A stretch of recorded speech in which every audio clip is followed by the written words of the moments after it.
Bienvenidos. En el presente trabajo hablaremos de forma breve sobre algunos temas relevantes para el análisis de datos. El objeto de este diaporama es el de detectar los componentes de una serie de tiempo. Los temas a revisar son los componentes de una serie de tiempo como tendencia, ciclo, estacionalidad e irregularidad.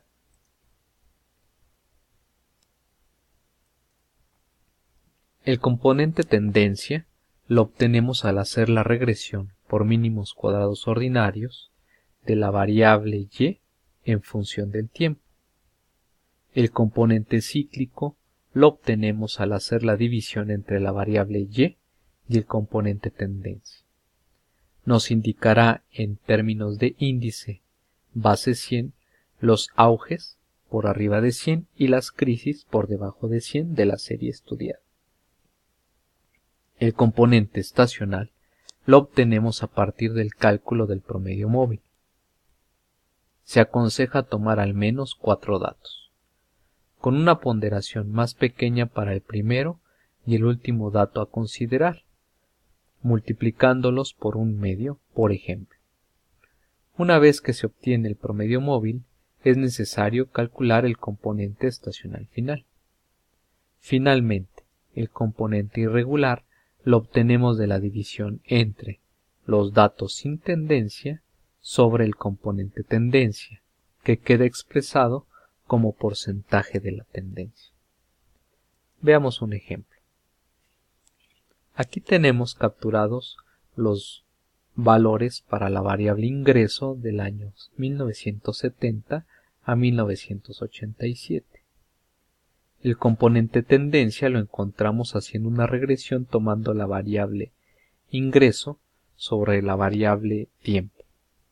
Una vez que encontramos los valores de los coeficientes, procedemos a obtener la y estimada, mejor conocida como componente tendencia. La resta o diferencia entre el ingreso y la y estimada nos da como resultado si nuestra regresión está por arriba o por debajo de los valores originales. Para obtener el componente cíclico, se tiene que dividir el valor de la variable y sobre el componente tendencia, quedando la información en forma de índice.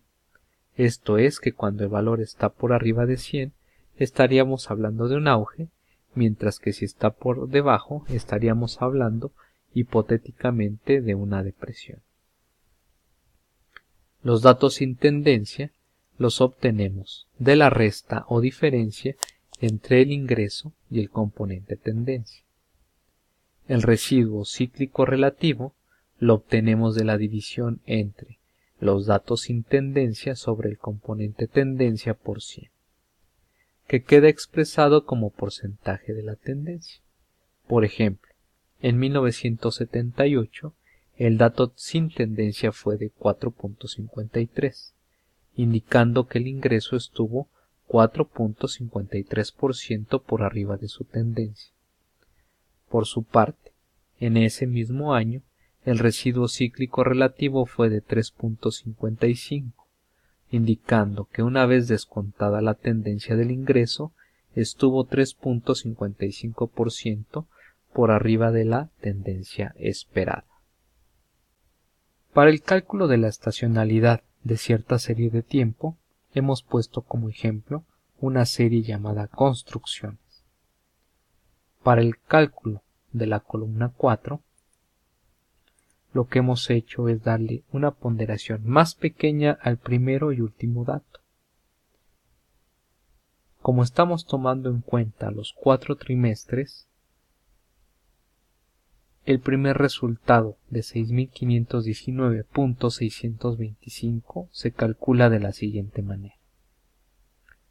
Un medio por 4.424 más 7.832 más 7.086 más 5.624 más un medio por 6.649. Todo esto se suma y se divide entre 4. El resultado es el que observamos en la fila 3 de la columna 4, 6519.625. Una vez que tenemos calculada la columna 5, procedemos a calcular en otra tabla que se puede observar en la parte inferior el vaciado de toda la columna 5 por trimestres. Una vez que hemos vaciado la columna y le hemos puesto en forma de filas a lo largo de los 4 trimestres, procedemos a sacar los promedios. La sumatoria de los 4 promedios nos da 397.18, el cual vamos a redondear al entero más alto, por ejemplo 400, y lo dejaremos como un dato únicamente. Para calcular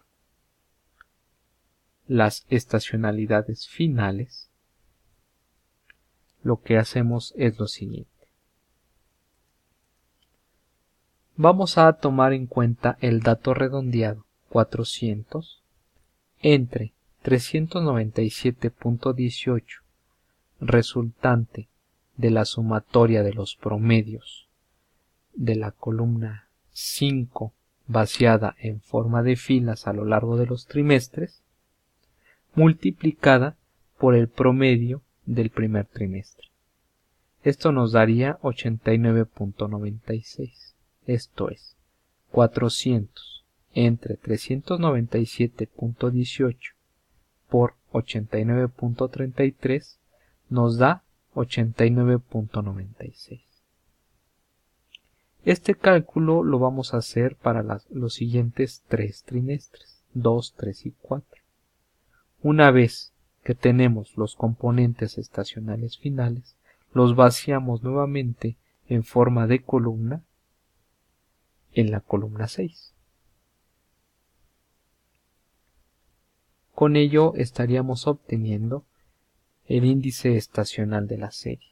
Finalmente, para desestacionalizar la serie, tomamos en cuenta la columna 1 entre la columna 6%.